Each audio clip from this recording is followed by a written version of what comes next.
Yeah, we have a complete 21-day lockdown here as well. And for me, I think it's my 13th day already because I started social distancing quite early. Yeah. No, we did as well, actually. We took the kids out of school. We started 2 Mondays ago when the scary nature of what we could foresee started. We thought, no, we're out. We're out. Yeah. How bad is UK? UK's pretty bad. It's complete lockdown. I mean, they said this morning that there's a possibility that it might be on until June. And that depends on our behavior. So we have to behave correctly. We have to behave in the right way. We have to stay. If we don't, then it could be June and it could be longer. So social distancing, they say, could potentially happen until October this year. So it's crazy. It's nuts. Wow. Who are you at home with? My brother, my younger brother is here with me. So luckily, I mean, he was in Hyderabad, I was shooting in Bombay, and he came to see me for a day about 2 weeks back. And a day after that, flights got shut and, things got worse and they suddenly started talking about all travel ceasing. So he ended up staying with me, luckily. So we're not in different cities. My younger brother is with me. And do you get on? Sorry? Do you get on with each other? That's more the point. Oh, we do, because we have our days though.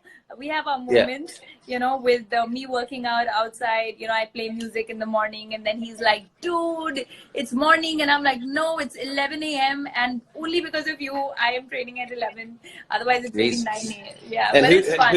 Who's doing all the cooking and cleaning and everything? So luckily, my help stays with me. There's a room for her. So it's 1 floor per apartment. So there's servant room as well. So luckily, I cut out the outside help, like my driver and the Mali and, one more person. But the in-house cooking and cleaning help is there.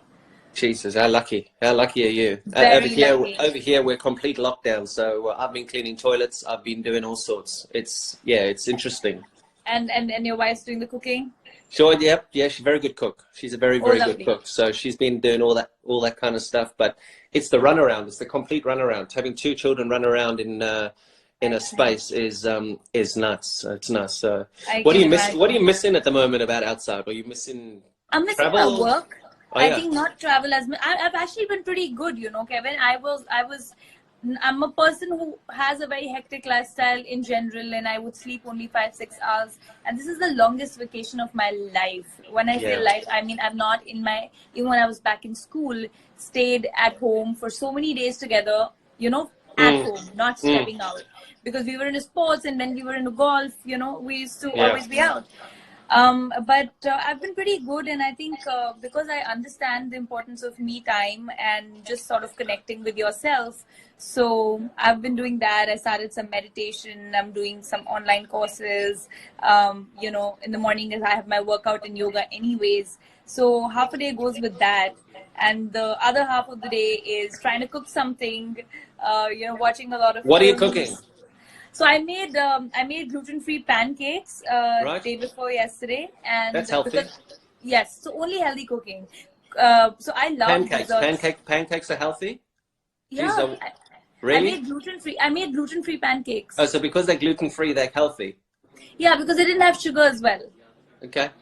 It had bananas and almond flour. What's the point of a pancake without sugar? Well, that's what I mean. You have to make do with something. Like right now, we're doing with sitting at home. So that's true. I don't eat direct sugar, and I hate it. Yeah.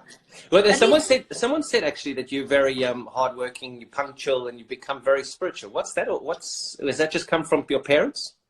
No, actually, that I think hardworking comes from my parents, and that's because my dad's from the army, and you have a very different way of life. I think that comes from him, the discipline and all of that. But spirituality is, my mom believes in God a lot. I've never seen her miss her prayers in all my years that I've seen her. But I think more spiritually and connecting with myself was over the last 4 years. I just, I started working. There was a lot of work pressure, and then I was a very happy person, and then I just started figuring that this is not how I used to be. And then it was just reading up a lot of books just to feel better. Initially it started because I was also at work and I didn't have family around, and I didn't want to, you can't really go and talk to a lot of people. And then I just started reading a couple of books and they made me feel so good. And then I started reading more, and more. Then I did my inner engineering. And Jeez. yeah, I think life is really nice when you're happy with everything. I mean, that's I think another reason. I was a person who could not sit with myself for an hour. I'd be like, okay, do this or that or wait. And now I've been in lockdown, and I think it's amazing because I'm finding peace in the meditation also that I do. I mean, I might sound very like dated with all the meditation, and I'm like, no, guys, we do a lot of fun as well. I was going to say, we might have to end this here if we keep going on about meditation. No, I think people will want to break the screen, Anyways, they don't have too much to do right now, so I'm not going to preach meditation. But yes, I think one thing I definitely say is people should sort of look inward in this time that you have, because as global citizens, we should maybe learn something from this and be of some use to the planet. I mean, we're really damaging the environment, and, the way... I love the pictures that are coming out these days with all the animals coming out, spotting more birds and amazing, things like that. It's amazing. So I think people should just take this time to think and sort of be helpful. Yeah, because I mean, you were going to come and do that shoot with us up in Kaziranga. Yeah. And I tell you what, when you have a look at what's happening up there, and then you see the pictures that are coming, the before and after pictures. I mean, I saw a before and after of Venice. It's incredible to see how nature's starting to come back. And a lot of my mates are game rangers in Africa, and the sightings that they're seeing and the things that they are observing with no humans and no tourists. I mean, it is crazy. It's just incredible. Like the times where they've never seen animals are. It's quite spectacular. I totally believe it's like a, stop button for the earth. It's like the planet saying, stop it, give me a break, It's shut down for repairs, it's under repair, maintenance. So I really think it's a sign that we need to take back from this and be better global citizens. We have to coexist beautifully. It's not about humans being the superior race. Yeah, and that's exactly what they do, though, up in Kaziranga. There's no fences there, and the animals and the humans live in coexist so beautifully and so perfectly. Whereas, again, as I'll talk about Africa's got the biggest electric fences, the gates and security and CCTV cameras, because they can't have a habitat where they live together. So, I mean, India do it well from the wildlife space. There's some amazing conservation stories. But is India taking this seriously? I've seen a report today on Sky News over here that there's a lot of people leaving the capitals and fleeing for the rural areas. Yes, and that happened yesterday. Last 2 days has actually been very high in numbers. Yeah, I mean, very high in numbers yesterday. No, but I'll tell you what, we need to understand that people who were in a position to sort of take care of the lockdown in the cities, who had stable jobs, they're okay with it. And I think people are really following. Like today, I had to get some groceries, and I was scared to step out because I know the cops are beating up people. But I just went around the corner, and there was pin drop silence. And I saw how, and people were standing at 6 feet distance outside the shop, and the queue went on till like forever. But then there was and only 2 people allowed in the store at a time. So there are areas which are really following it, and thank you to all of them for doing that. But then there are a lot of daily wage earners. Now, unfortunately, India has a very high percentage of daily employed people. And they have suddenly, and they don't have bank balances, or they've not foreseen the future, and they suddenly lost their jobs. So for them, stay home, when you say, means go back home. We need to understand that's the problem. Finances are a problem. Yeah, the finances are a problem. They have nothing to eat. They can't pay rents because, they have no jobs. And their families are going to also starve to death if they don't send those monies back. So it's a very unfortunate situation. We can't blame them also, because for them, I think their understanding is also limited. We need to understand that we're a country, India is a country with different stratas. People might be literate, but then they don't understand. So how do you, I think now government has taken, put some 1,000 buses to drop them safely and, in their villages, and then isolate them there. So they have sort of created wards there so that they don't go and mingle up with all the other villagers. but I just feel this could have probably been taken a little earlier before people actually came out on streets. Because now that's the problem. Now in a place like Delhi, what happened yesterday? I know, because they said there was only like 4 hours or 5 hours of notice before there's a complete lockdown. So people, even here in the UK, it's an issue. People not knowing where they can get their next meal from, jobs, losing jobs, and I mean the government have been spectacular here. They're funding everything. They've stopped mortgages. They've stopped rents. They've stopped levies. They've stopped rates. Yeah, I mean, think they there's a really conversation have. on in India as well to do the same, because rentals, they're all. I think in a day or two they'll officially announce what's being planned, because obviously, like, I have my gyms and I'm paying the rents. Yeah. And they're all shut. And gyms were the first to get shut. Yeah, exactly. No, I can imagine. And what about other sports? What sports? Are you into cricket at all? I do watch cricket. Not as much as, the average Indian watches. But when it's a World Cup, I know. I mean, I went for the India Park match this World Cup. So I like to watch it a little in bit. Manchester? Yes. Yeah. Convincing. A convincing victory for India. Yes, it was really nice. It rained though, but I know. in the last two I know. overs. And golf. Golf, huh? Yes, I golf, and I really thought that I could initially, when they said stay home, I thought I could golf a little maybe, because it's anyways, you're not close to anybody and it's a solo game. Yeah, you can play by yourself. And then the lockdown happens. So the lockdown actually stops us from traveling beyond 3 kilometers from where we stay. So we live on a golf course here, Wentworth, and they've taken the flags out, and I want to go and play. I can officially say that it's the garden or it's the back garden, but I just don't think it's the right thing to do. If millions of people have been stopped playing golf, I just don't think it's the right thing to do, to go out there now and go and play golf. So it's crazy. I mean, it's a different world we live in a completely different world we live in. Who's your favorite golfer? So my favorite golfer is sometimes between Tiger Woods and Michelle V. And Michelle V used to be, I mean, I don't know, I'm not following it right now, but in girls, she used to be my favorite, because that was the time I used to play golf. Michelle V. Yeah. I think she's coming back from injury, actually. I'm not followed golf in the last few years, not really seen what she's doing. But when I used to play officially, that time Michelle V was the first girl to sort of, Yeah, she was nailing it. Yes. So but you tell me, how was your experience there at Kaziranga, which I really missed? But how was that? It was amazing. It was incredible. I think the thing that I took away from there was that we were going to do a documentary on the Indian rhino.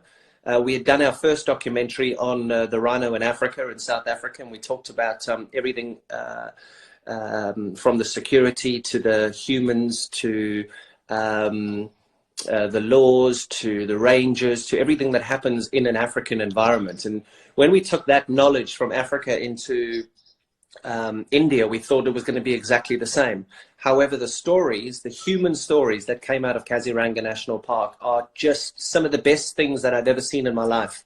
The people that can live with animals, the people that live off the land. And I think what they taught me over that 2-week period was that in times of severe stress like we're in at the moment, you can live off the land. You only need you should only get what you need, not what you want. So all these people that live an extravagant lifestyle, and I mean, I must say ours is pretty extravagant.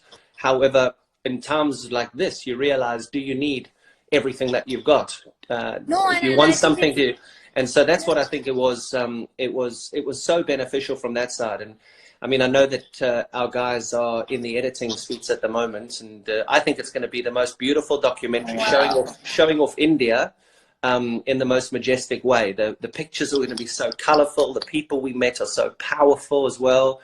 And just the human story as well as the wildlife story. I mean, the rhino situation in Kaziranga National Park is that good that they're having to relocate rhino because there's too many rhino there.